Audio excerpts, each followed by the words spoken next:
Sokunomsebenzi yenu. Kodwa ngiyacabanga ukuthi senilungisekile manje. Athi ke niyabona ukuba senilungisekile. Ngizake ngivakashele labantu enabona ngiyokhuluma nabo ngicelela uxolo. Siyathula into yasezulwini iphinde ibabheke ngapha nangapha babheke ngapha. Ithi hayi nizophuma lapha.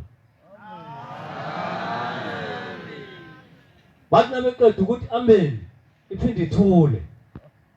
Sithi hayi nizophuma nonke. Sithi uyabona uHlembe waqamba mama. Ushembe into ayikhulumile akakhulumi into engenzeki. Ayibonga Nkosi. Inhlaba ngumuthi wasendle. Ayithathi lutho kuba.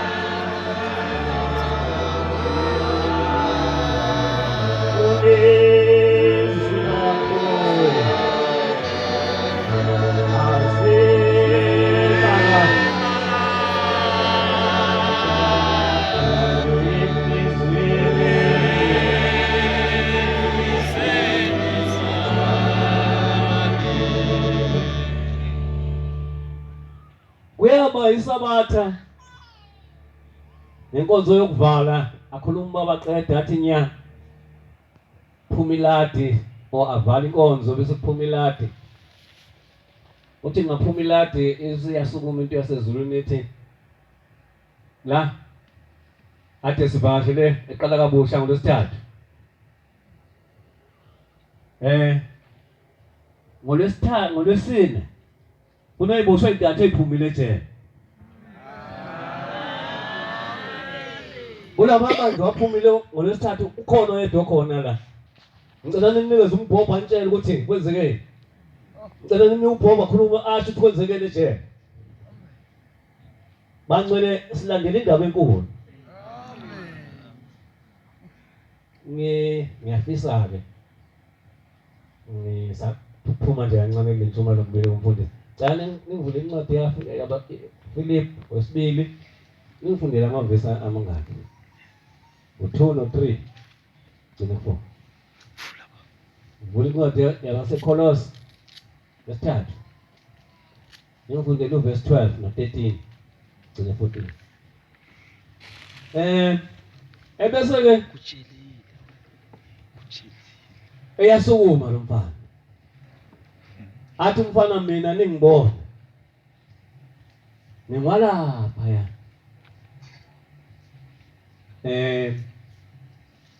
Emandeni. Ngaphansi kwenkosi uNkosi Mathaba, phansi kwenkosi uMathaba. Mina ngisithi Nazareth. Mina ngiyinyanga nje. Mina ngazi nje ukusebenza ngomuthi, ngisebenza abantu, ngiphilisa abantu. Wasebenzeka ke ngelinye ilanga. Ngaboshwa. Saboshwa sibathathu. Uthi lo muntu eboshweni kwethu saboshwa nje siboshelwa into esayibonanga kahle wonke. Ngoba kwakugangiwe kwase kumbandanya kanyeka nathi ngathi. Uthi ke sagwetshwa. Uthi sagwetshwa iminyaka impela ucishe 30 eminyaka. Ejele. Uthi manje sengiwudonsile uthe 12 noma 15 ngisazi lomnyaka. Uthi ngazama ngingaphakathi ejele. Ngazama ngingazi ukuthi imali ngizoyithatha phi abameli. Uthi kodwa ngase ngidlala lento edlalwayo khona lento edlalwayo. Ngazi ukuthi badlala kanjani ngoba hey lamafoni wena phela akhona manje. Ayikho into angayenza. Uthi ngase ngiwina 50,000. Uthi ngathi ngingena le mali. Uthi ngathi ummeli wami, ngathi ummeli wami. Ngathi ngicela ukuthi cala uli-appeal. Uthi la appeal icala. Uthi lasha icala kubonakala ukuthi hayi kulukhuni. Mangcwele umuntu waNkulunkulu uthi ke ngenxa yokuthi yena manje yena nje khohluma nje umuthi yena ngendaba umuthi uthi yabo nto ngigqoka umNazaretha nje ugqoke ngavejele nomNazaretha. Manje ayikho into engiyisebenzisayo ngaphandle kwamanzi namafutha. Uthe ekhaya lithi yimi ngedwa uNazaretha, akekho omunye umuntu oyiNazaretha, yimi ngedwa uNazaretha. Ayibonge inkosi. Bangcwele-ke yizo-ke indaba ezinkulu umuntu abe nazo wayibuka no kulezi nyanga. Ngase ngiyamenywa-ke bangcwele, ngagcina ngiyileyo ngiyingxenye yayo. Angazi ukhona noseyitholile le ncwadi. Ngakhona oseyitholile. Mhlawumbe athi ungifundela yona. Yebo. Ithi inkosi yenzani ukujabula kwami kuphelele?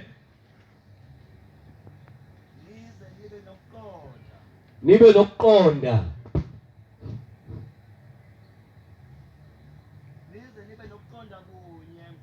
Nize nibe nokuqonda okukodwa kunye.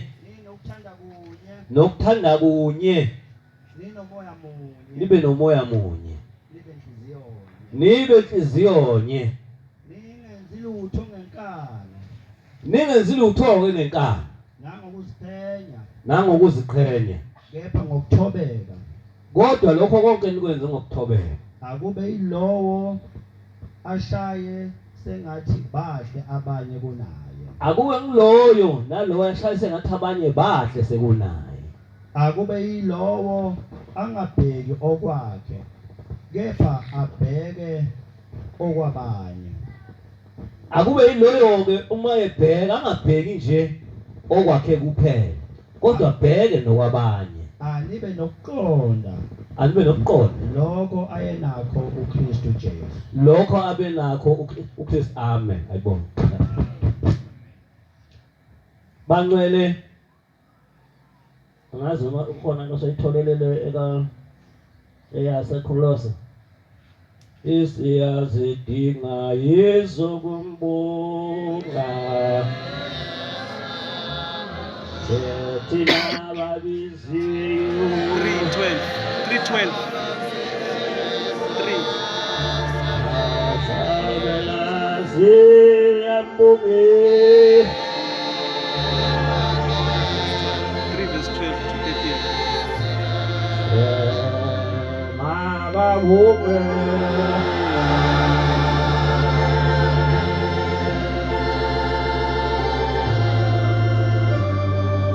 Yanamhla basa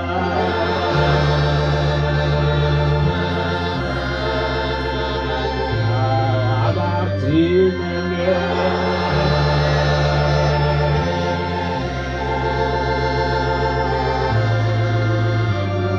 kakhululeni abayise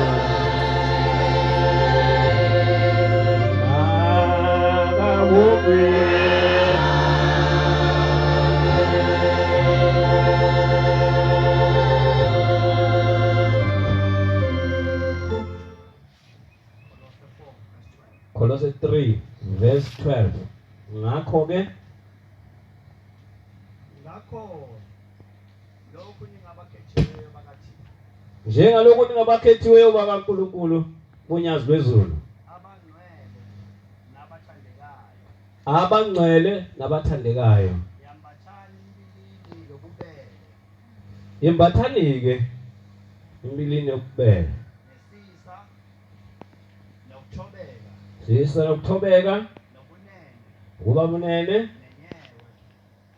nenyewe, nibekezelelane, ithethelelane. Uma omunye necala komunye,